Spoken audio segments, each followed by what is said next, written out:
Well, welcome. Good to see all of you here in person. I think this is my first Monday morning in person since 2019. So it's good to be back in the library with all of you.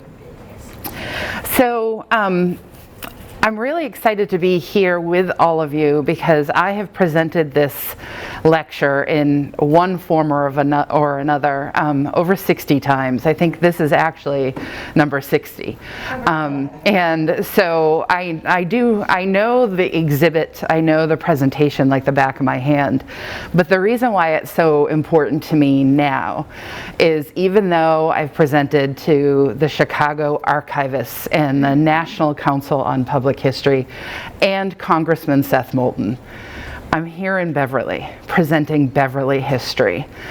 I'm a Beverlyite, born and raised here, third generation, or if you want to include my distant relative, John Hale, my 8th great-grandfather. I go way back.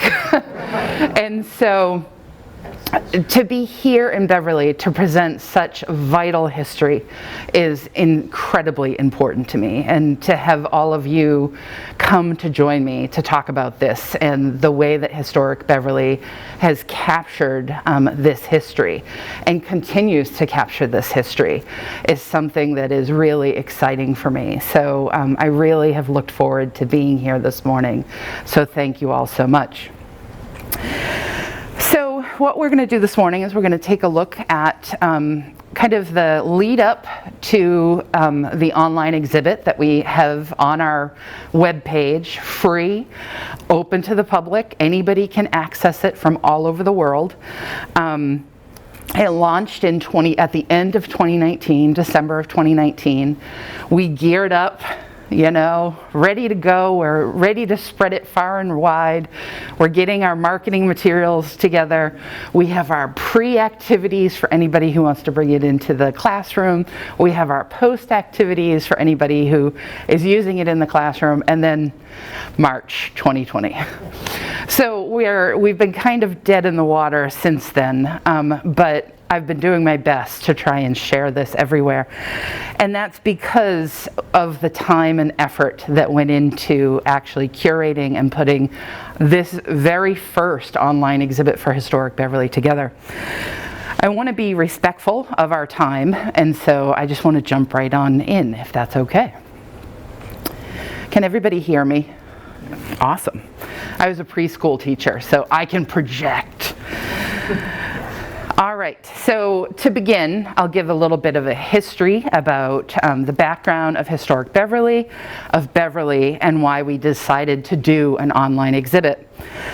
So rewind to 1891 when the Beverly Historical Society was founded by a group of local residents who really cared about the city's history, and they started to collect those stories.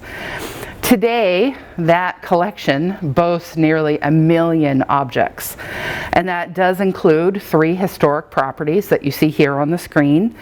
You've got the 1781 Cabot House, which is our headquarters. It's open year-round.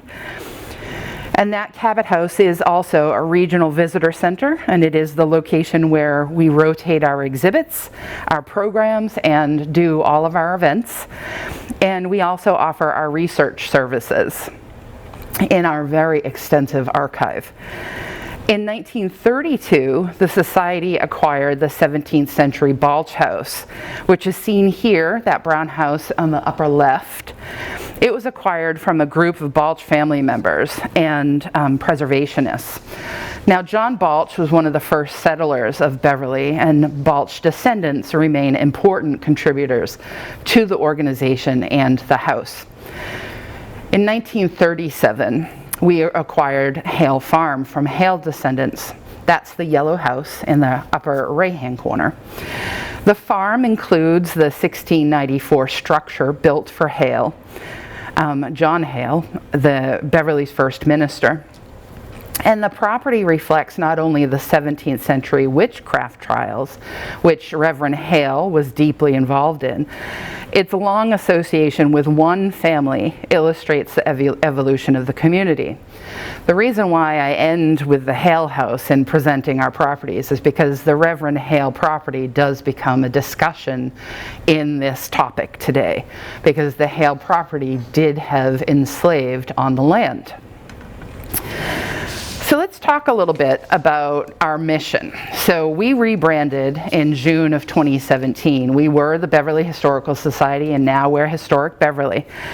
And part of that rebranding effort really was to not just change our name, but it was also for us to reevaluate and update the organizational mission and vision. And I want to point out, this is all of the nuts and bolts of our mission and vision, but that yellow highlighted piece is the most important part for our discussion here. Making history accessible to all, or for all, so that we can improve handicap accessibility and increase public access to our collections and houses using 21st century methods such as our online collection and social media platforms. That's so important because we've got 3 properties that have absolutely no elevator. There's no accessibility that's suitable to American Disability Act standards in historic properties. We're talking about 2 17th century houses and 1 19th century property. So it's pretty, or 18th century property. So it's pretty tough to think about how can we get the people in, even though that they can't access most of that history that's inside, especially the Cabot House. The Cabot House, the restroom is on the 2nd floor. So we could actually host researchers, but if they have to go to the bathroom, they have to go up to the 2nd floor. And we just don't have the capability of sharing that space with anybody who does not easily access the stairs. That includes my mother. My mother can't visit me at work because of the accessibility issues. So it was important for us in June of 2017, or leading up to think about how we can open our doors to not just the community of Beverly, but to the community on, we were hoping, a national scale, and now we're finding out that it's an international scale. So this kind of explains our accessibility issues. These are the stairs that you would have to traverse to get up to the 2nd floor of the Cabot House. So if you have to go to the bathroom, these are the daunting stairs. And then this is the Balch House, and you can see there's a couple of very big steps that lead up into the property.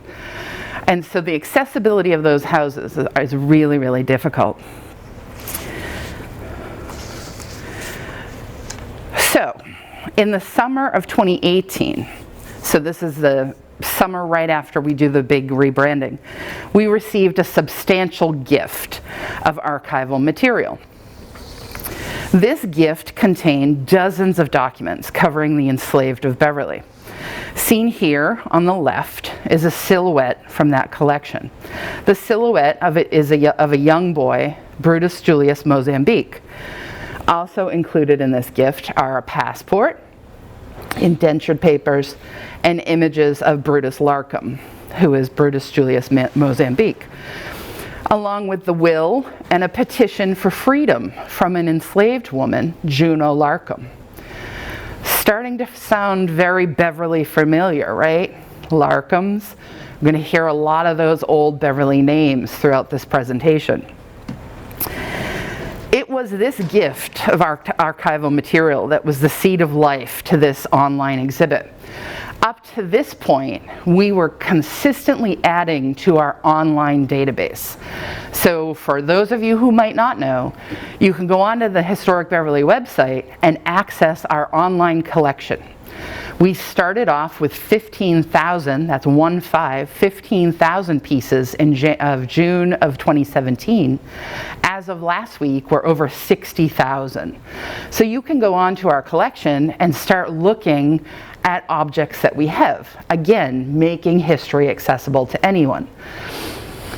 So we started to think about, well, we just got this archival collection. We're going to have to catalog it, get it into our online collection.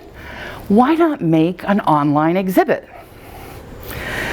I should have stopped there, but I'm so glad we did. Because thankfully, the documentation didn't stop there. Fast forward a bit to the summer of 2019. As we were in the design process of creating the online exhibit, we received the entire archival collection of the first Parish church in Beverly. Why is that important? Because it was Reverend John Hale's church. And the collection holds the original records of Hale, who, as the first minister in the town, would have acted somewhat similar to the city clerk. So his sermon books aren't just sermon books. I consider John Hale's sermon books the who's who of Beverly. They're the nosy books. You can go in and you can see who's getting married, who's died, who's going where, who hasn't paid their pew dues, who's asking for loans from the church. It's a really interesting read. So in this donation, though, we found records of the enslaved attending the First Parish Church. These two collections, the original donation from the Abbott Larkham family, as well as the First Parish Church, really was the inspiration for us to tell this complete story of the enslaved in Beverly. It's important to note that everything that you see in the online exhibit, which is accessible right through historicbeverly.net, you just go under the exhibits tab. Everything that you see for visuals is in our collection except for one photo. That's it. Everything else is ours. That will speak to how extensive our collection is, and we keep finding more.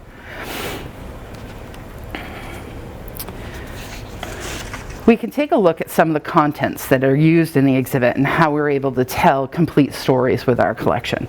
The first story that we teased out was that story of Juno Larkham, who I mentioned earlier.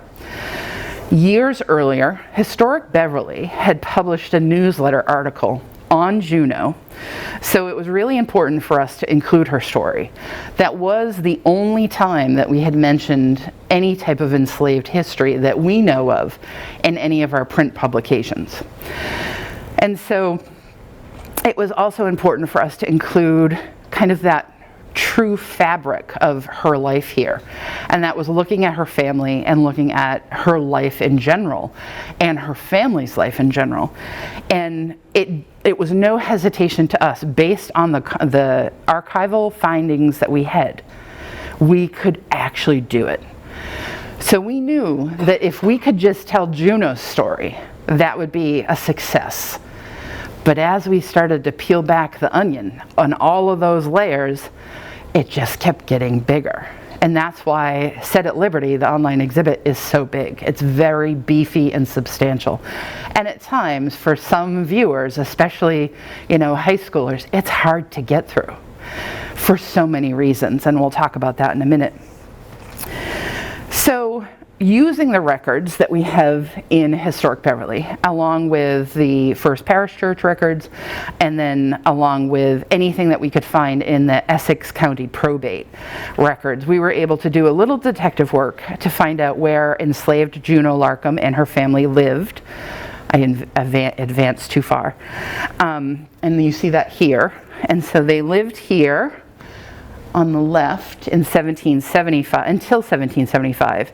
And so the drawing is of Larkham Farm at that time. And then this is where the main house of the dwelling would be today down in Beverly Farms.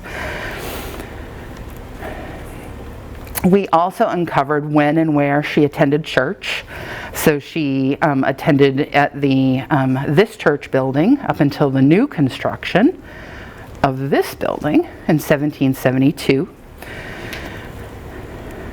And then we could also find from the First Parish Church records that they were baptized at the First Parish Church in the spring of 1756. And as you see in this image, the arrow points to right in between Jethro, her husband, and Juno. And so it reads, the two entries read, the record of this baptism, Jethro, a Negro man, servant of Geoffrey Thistle, on April 25th, 1756.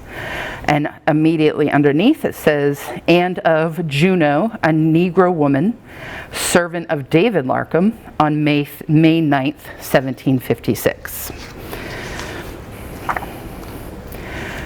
From our archive, we could even document the breakup of the Larkham family, including the sale of Juno and Jethro's children. Now this is where it gets heavy, because we start to say stuff that is historically accurate, but can sting, and it makes an awful lot of people uncomfortable. That's what this is supposed to do. This is the history that we wanted to put out there. It's not editorialized, it's just the facts. And we are finding we can actually document who's reading what pages and how many people are reading the pages of the website.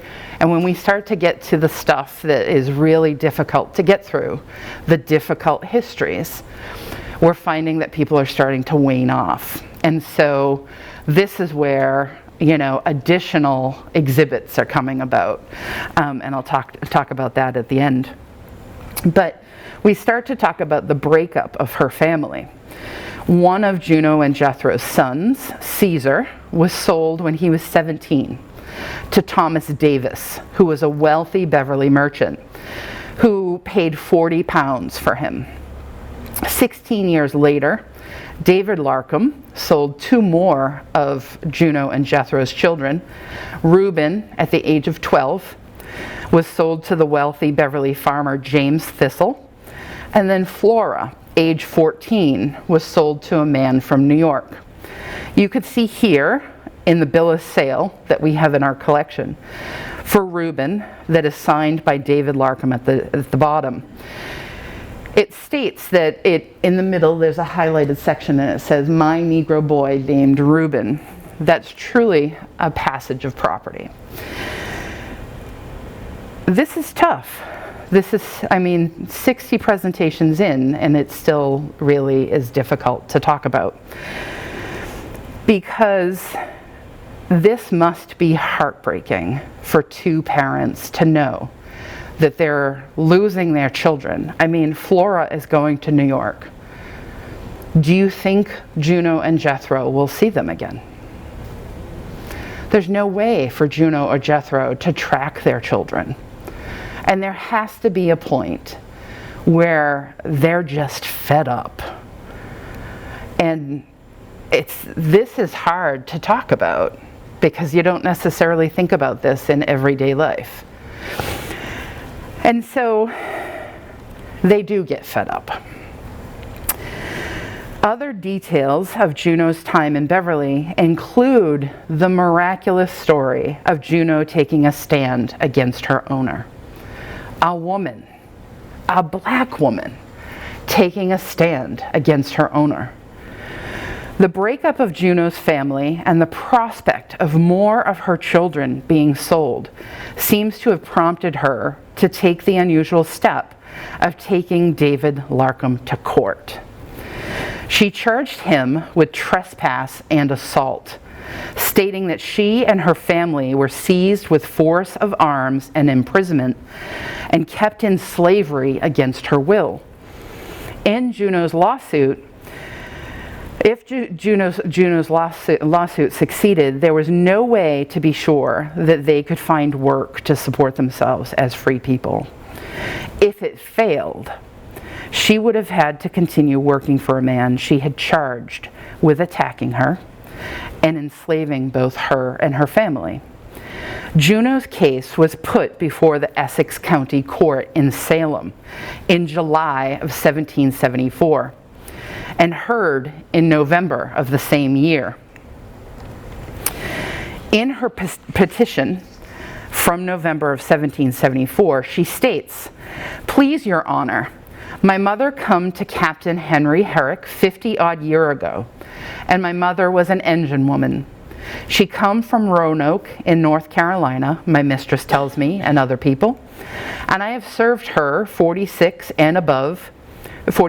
and above, and my master Larcom has sold 2 or 3 of my children, and now I am uneasy by reason of selling my children. And now, gentlemen of the jury and judges, judge ye whether or no I hadn't ornt to be set at liberty." For the next months, Juno Larcom and her children were forced to wait for the court to decide their fate. Then, in April 1775, David Larcom dies. As a result, the court decided to dismiss Juno's lawsuit without a finding, leaving Juno as the property of the Larcoms. According to the Essex County probate records of David Larcom's estate, sometime between 1775 and 1779, Juno did something extremely unusual. She claimed their freedom. She declared herself and her children free. Mary Larcom, David Larcom's widow, went along with it, absorbing the loss of about 1,000 pounds of her wealth, the amount listed as their value in the David Larcom estate documents. Juno and her family eventually moved to a small house not far from Larcom Farm. They earned a living by weaving and doing laundry and working in the fishing industry. Records show that all of Juno's children with her husband, Jethro Thistle, used the Larcom name until they claimed their freedom. After that, some of the family used the surname Freeman. Juno herself used the name Juno Freeman in the 1790 census of the United States, but she went back to using Larcom in her later years. Seen here is a receipt from 1779 to 1788 listing payments that Juno received from Israel Woodbury, which reveals how Juno earned a living after she declared herself and her family free. She did laundry, which entailed whitening or bleaching cloth, and she did textile work, which involved spinning, doubling, and twisting yarn, and then weaving the yarn into fabric. So I mentioned earlier that records show that all of Juno's children with her husband Jethro used the Larcom name. We cannot account for Flora, who went to New York to never be found. We're still digging, but we don't know if she changed her name repeatedly, because as the enslaved swapped hands or were traded in their property, they would take on their new owner's name. So Flora would have become Davis, but I mean, at the age of 14, she probably switched hands multiple times if she didn't stay within the lineage of the Davis family. So we move away from the story of Juno. We can now look at the stories of 3 soldiers. By the time that tensions erupt in 1775 at the Battle of Lexington and Concord, over 500,000 African Americans, mostly enslaved, were living in the American colonies. The political atmosphere of the time was charged with talk of freedom and the spirit of liberty. This led to high numbers of early enlistments, numbers which included many free blacks. However, very early in the war, with the Continental Congress, the Continental Congress, on George Washington's, or General George Washington's advice, adopted a policy that barred blacks, both free and enslaved, from enlisting. This response was a reaction to both the fear that arming blacks would lead to rebellions, as well as the refusal of white soldiers to fight alongside those they considered inferior. Free blacks who had already enlisted would be allowed to finish their terms, but would not be allowed to re-enlist. This changed in November of 1775 when Lord Dunmore, the royal governor of Virginia, issued a proclamation which promised freedom to slaves. who would abandon their rebel owners and join the royal forces. Done for practical rather than moral reasons, the British hoped this policy would not only bolster the size of their own army, but also cripple the Southern economy and renew the fear of slave uprisings. Coupled with the declining enlistments, Dunmore's proclamation forced Washington's hand, and on December 20th of 1775, he wrote to Colonel Henry Lee, stating, "We must use their Negroes or run the risk of losing the war. Success will depend on which side can arm the Negroes faster." With the policy rescinded, free blacks were once again able to enlist.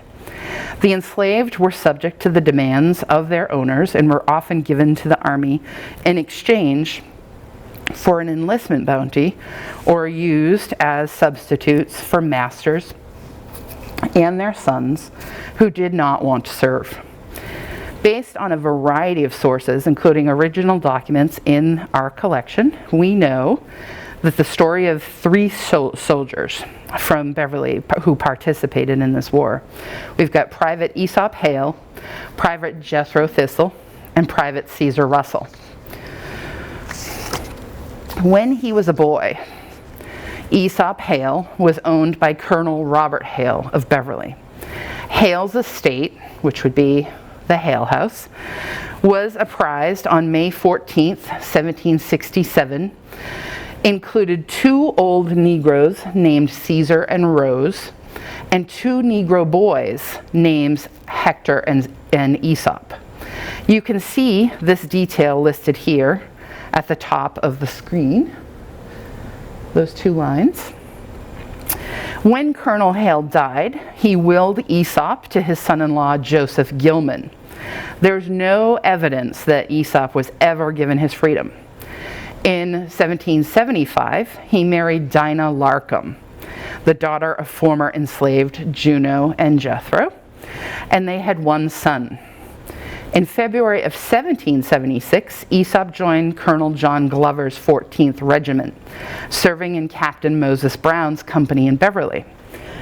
The town of Beverly, fearing attack from the enemy, petitioned General Washington to send soldiers.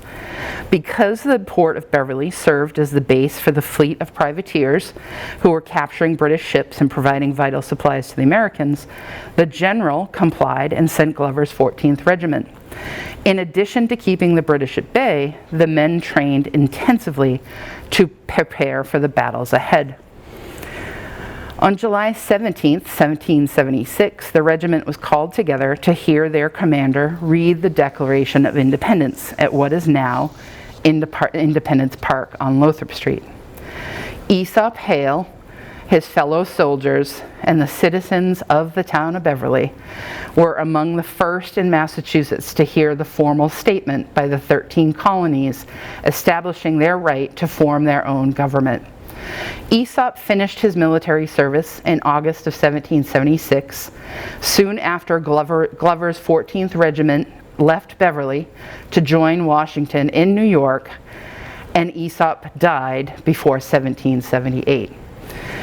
Aesop Hale appears on a list that you see here of soldiers from the 14th Regiment who were paid wages and traveling expenses for their service during the Revolutionary War.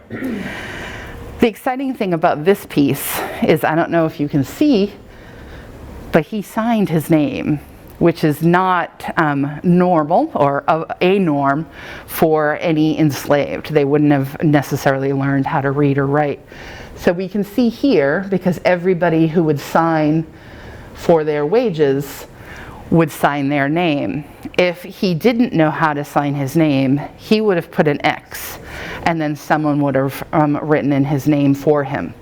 So we know without the X that he signed that himself.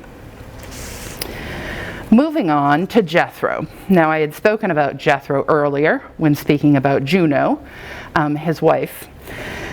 But Jethro, he's born in 1725 and is sold 3 times in his life. When he was sold to the Thistle family of Beverly, he was at just 2. His name was changed from Matthew to Jethro. So that shows you at 2, he's already had a name change from Matthew to Jethro. As you can see, when I speak of Flora in New York, you can understand why, with so many name changes, it's going to be difficult to find your sons or daughters after they're sold away from you, right? So enslaved people, we know, were usually given names taken from the Bible or from ancient Rome. And they would often also use the last name of their owners. So he's born as Matthew, but name changed to Jethro, is owned by the Thistle family, therefore Jethro Thistle. At an advanced age of 52, Jethro joined the Continental Army in March of 1777 to fill the quota for his hometown. But instead of serving in Beverly, he was asked to serve in the 15th Regiment out of Danvers. For months, he and his fellow soldiers, other Minutemen from Massachusetts and New Hampshire, fought for military control of the Hudson River Valley in what came to be known as the Battles of Saratoga, eventually winning the conflict and turning the war in favor of the American patriots. During the brutally cold winter of 1775 to 1778, the 15th Regiment camped at Valley Forge, where the government failed to supply the army with food, clothing, and shelter. An estimated 2,000 soldiers wintering there died from disease, hunger, and cold. Among them was Private Jethro Thistle. Records show that he died on February 28, 1778, leaving his wife Juno and their many sons and daughters. Men of all ages joined the army, and Caesar Russell of Andover was certainly one of the youngest ones to do so. Just 16 when he enlisted in 1781. He stood only 5 feet 4 inches tall, according to his service records. At the time of his enlistment, men signed on for 3-year terms. To encourage them to join, towns offered money to fill their quota of recruits. Enslaved men were sometimes offered their freedom in exchange for signing up. Caesar was listed as the servant of an officer named Captain William North. The word servant was often a synonym for slave, but he might also have been a freeman who did work as a servant for Captain North. Does Captain North sound familiar to any of you? I see it, kinda.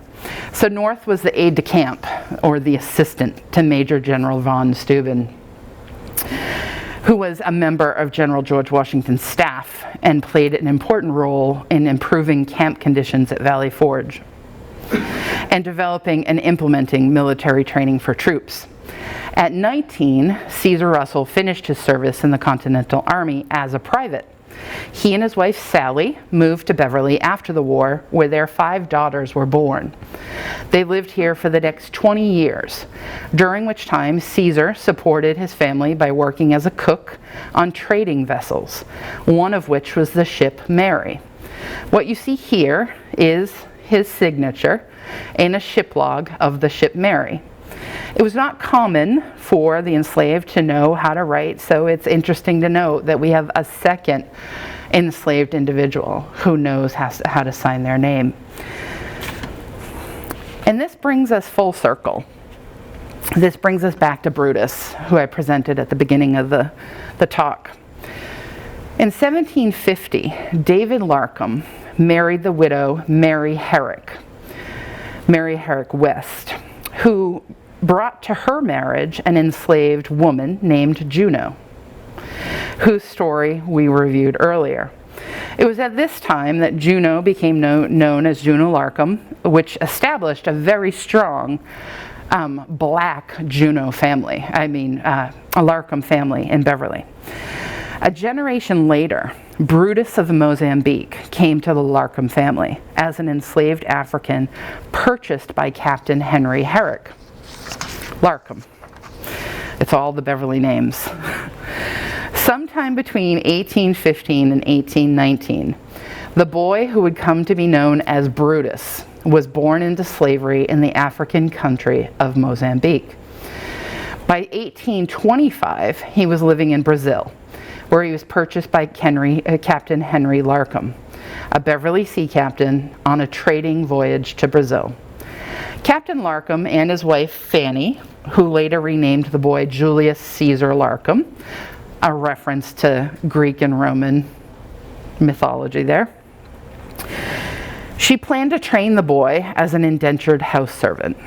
Brutus lived in Beverly for about 6 years with Henry Larcom's family, learning the trade of being a house servant and attending school. The last record of Brutus that we have shows him at the age of 16 on the crew list of a ship named Catherine, and that ship was sailing for the Pacific Ocean. At present, there's no information indicating why Brutus stopped being a house servant and went to sea instead, but we can only imagine. In a letter written to his wife and daughter while he was in Brazil, Larcom noted that Brutus would be freed and would learn to be a house servant, cleaning Captain Larcom's boots and doing other small jobs. He says in the letter, "I shall not come alone, but bring a Negro."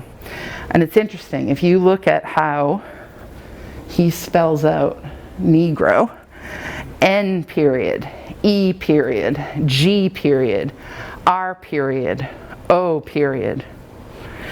A Negro boy by the name of Brutus to clean my boots and other small jobs.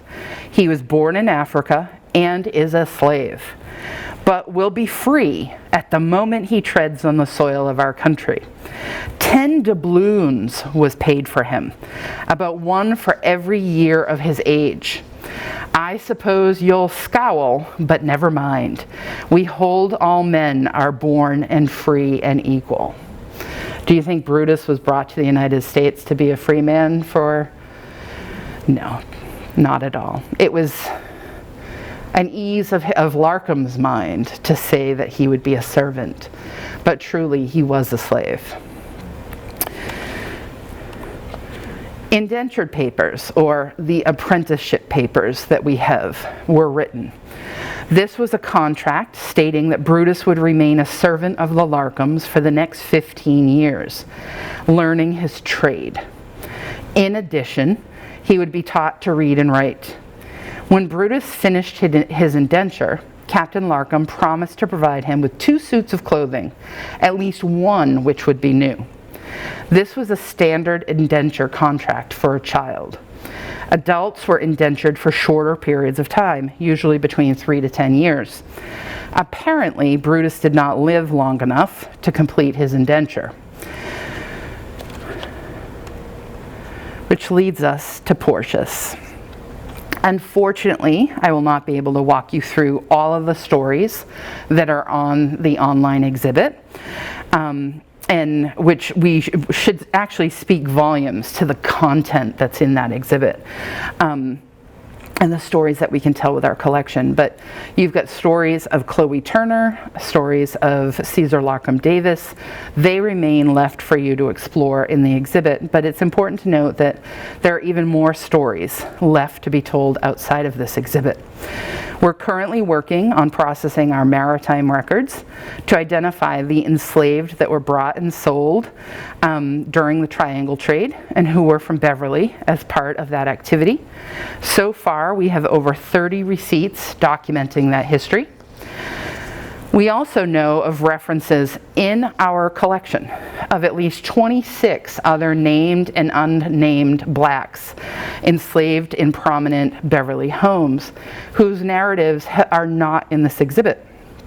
They include a slave named Gove, Copper, who was listed as John Stanley's unnamed Negro, the Negro man valued at 95 pounds, owned by John Balch, son of Benjamin.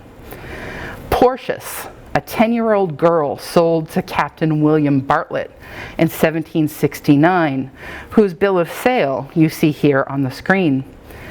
There's Kate, who was owned by John Lovett III in 1764, and Maria, who was owned by Benjamin Cleves in 1768.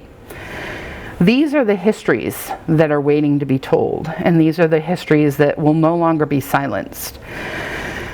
I want to let you know that because this has been such a absolutely amazing experience, it was tough to get to this point working through an exhibit of this content and nature, but knowing that we've been told our collection is one of the most robust of enslaved history of the North Shore.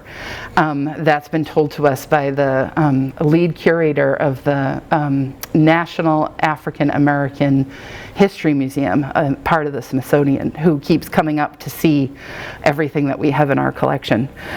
We have a robust collection of this history, and so right now I've got 2 exhibits that I'm thinking of actually doing, and we're hoping to turn Set at Liberty into an actual physical exhibit so that people can come in and take a look at all of these documents. I want to thank you so much for having me.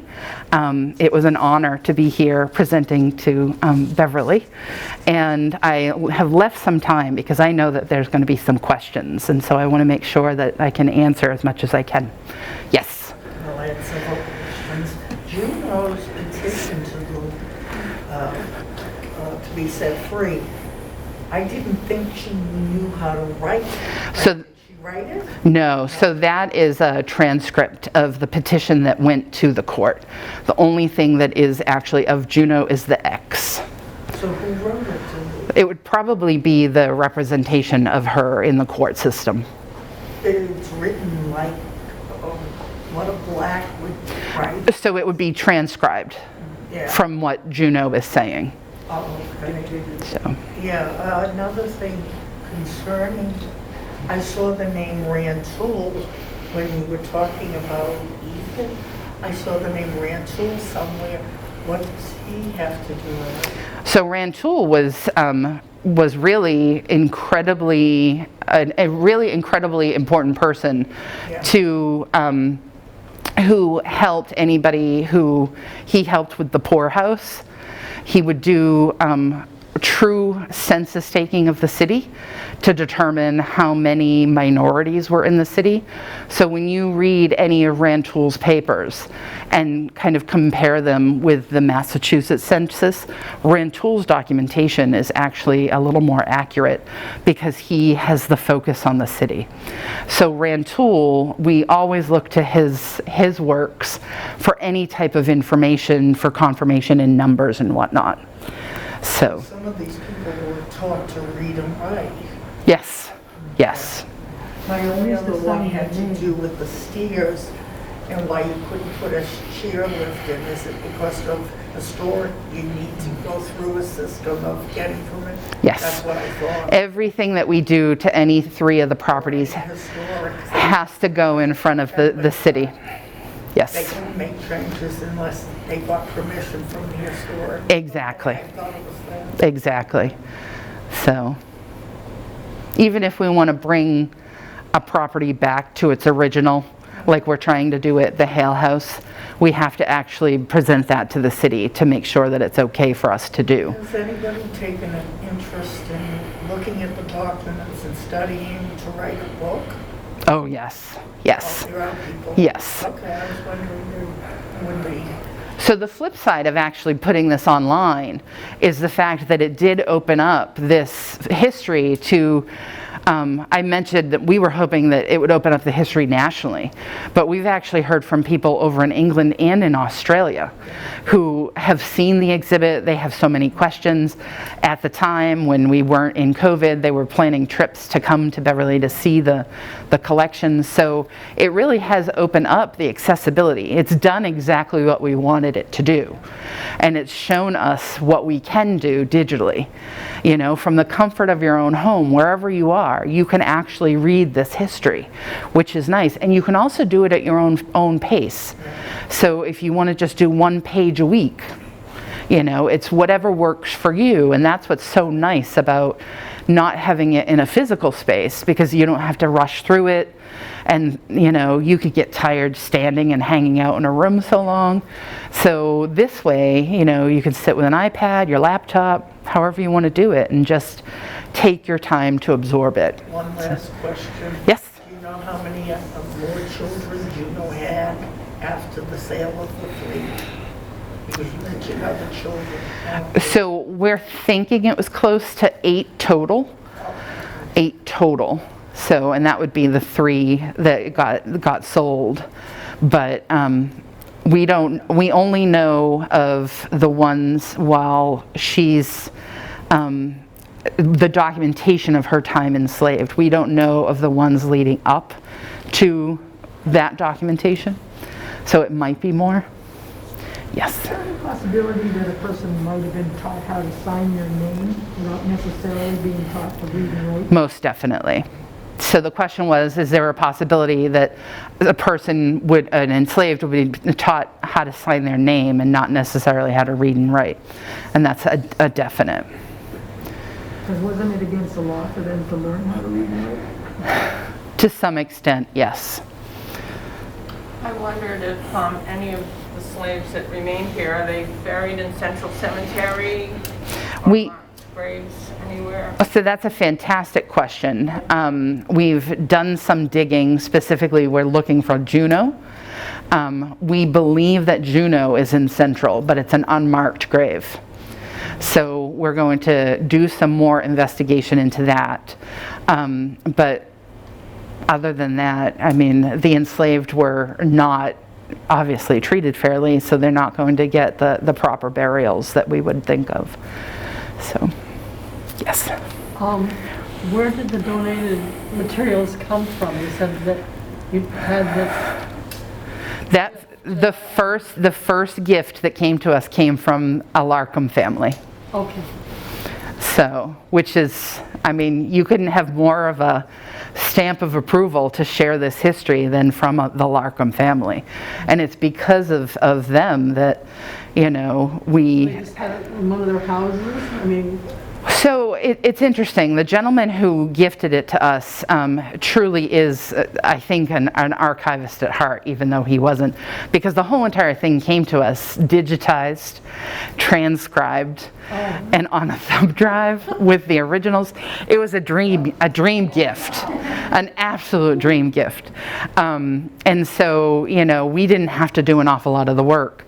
And that led us to have great conversations with him, saying we would love to put this exhibit together and really talk about the Larkham family. And obviously it's very extensive in the Larkham family history, because you've got the white Larkham family and the black Larkham family. And he was all for it, you know, and he's like, my family is totally fine with that, let's do it. And I keep hearing from him. He keeps writing me emails, and he's just like, I love what you're doing, keep it up. And we just found out that there's a picture, this picture of Brutus. Now that little drawing is about the size of a postage stamp, and that was done by Fanny. So Fanny Larkham did that drawing. That drawing is actually was just selected as the front of a book cover for the story of Essex County slaves, which is coming out shortly, I think within the next couple of weeks. So when we were able to tell the Larkham family that Brutus's drawing is going to go on a book, they were thrilled, absolutely thrilled, because that's what this is all about. You know, they give us this history and we want to share it, and so they are truly supportive of it, which is nice. Who's writing the book? So it's 2 professors out of Salem State. So, yes. If I may ask for one about like the online exhibit itself. Yes. Museum studies, right? Yep, our class spent a day going over the online exhibit. And it was interesting. I loved how it traced through the story of one person. That was great for keeping interest. But something I noticed is that it feels more like an essay than an exhibition. There's a few snips, like little cropped images of documents Yep. that you can't really read too well. Yes. And there's a picture of something in one of the owner's notebooks. Yes. But it's sort of relegated to a background image. I feel like it could do a lot better if we were able to bring those items and those parts of the collection to the forefront and let people see them a bit better. I completely agree. And so I'm assuming your question itself is, how did I get to Adobe Spark?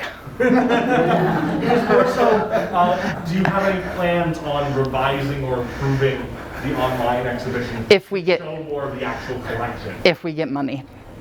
Because, so the background, so I'm a museum studies teacher as well. I work at Harvard University in the museum studies program.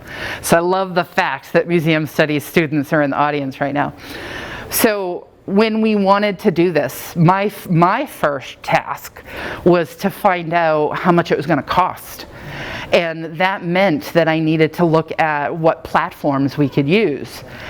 We were already using Past Perfect, the database, that has an online exhibit component that I did not like. I'm not going to say that on television. I hated that. It was disgusting. It was absolutely, it was not our brand. And we had just gone through a rebranding, and I wasn't going to put an online exhibit out there that was not on brand. You know, it looked so antiquated.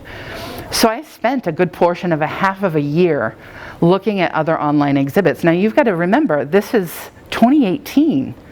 Online exhibits were very sparse.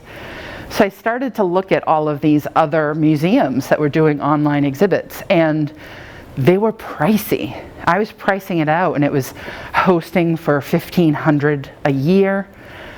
We're a nonprofit. I don't have $1,500 a year to host an exhibit. And just buying the program would cost you a kidney. Exactly. Even if you go through TechSoup that gives you discounts as a nonprofit. And so I found a couple of exhibits that I liked at the House of Seven Gables. I loved what they were doing, and so I reached out to who was doing them at the time, and I said, what do you use? And he said, it's part of Adobe, it's Adobe Spark. And I was like, how much a year? And he said, I think it's $99 a year. Was that David Moffat? No, it was Ryan. Ryan. And so I was like, this could work. So I go down to my boss and I said, I think I found $99 a year for the online platform. She said, what is it? I said, Adobe Spark. And she goes right into her computer, and I'm like, well, that's kind of rude. She's not paying attention to me. She's looking at our Adobe platform that we already have that had Spark in it. So we didn't even have to pay for it, which allowed us, seeing that this was grant funded, this allowed us to actually take the grant funds and put them elsewhere. And we were kind of stuck with the Adobe Spark because we didn't have to pay for it. And once you get into a platform, you're stuck with the capabilities. There's an awful lot that we wanted to do with with that exhibit that we couldn't manipulate in their like clamshell, offerings. So I hope that if money comes down the pike, we can completely reconfigure it and maybe use a completely different platform. But for $0, that's all I can do. But that's a great question, and I hope it answers kind of the backstory of why it is still clunky, but it's a whole heck of a lot better. Try and look at a Past Perfect online exhibit. Forget about it. So, any other questions? Yes, Beth. I just really want to applaud you for this, and that it's a tremendous amount of work to understand this history, to put together these stories like you've done. Like you said, you've gotten these gifts that have given you this robust set of sources to go through, but that's just the beginning. How to do this with sensitivity, it's very, very challenging. So just really want to applaud you. And also, I was able to see some of the material in a classroom before you had the online exhibit. There was a teacher who was working with us, and he kind of introduced some of the sources to his students. It was with Terry McFadden. Yes. She had some other materials as well. Anyway, and I saw what an impact they had. This was a middle school, I believe, it was 8th grade. I know with COVID things have been really challenging for educators, but do you have any sense of how the exhibit might be used in schools? That's a wonderful question. The question was, how could this be used in schools? We've created a pretty solid program that's on curriculum standards. We sit with the curriculum book from the state of Massachusetts and go through how is this all going to fit in, and then we work with that rubric to see how we can really beef this up, to use it in the classroom and then have pre-activities and post-activities. And so it's there. But I was telling Graham earlier, it has been very difficult to get it into the public school system. I'm thrilled, that's another reason why I'm so happy to be here with all of you. To be presenting it in Beverly is so rare. You wouldn't think that I would have to be saying that right now, but I've presented everywhere else, but not here. And my goal before anything ever happens to me, I need to be in the public school system. And I think the timing where we launched it in 2019 and then COVID started in March 20, I think the teachers had a really tough year last year. So it's not their fault, but we're here now. We've got it. I don't know how to get it in. So there's been many conversations, but there's really no moving forward.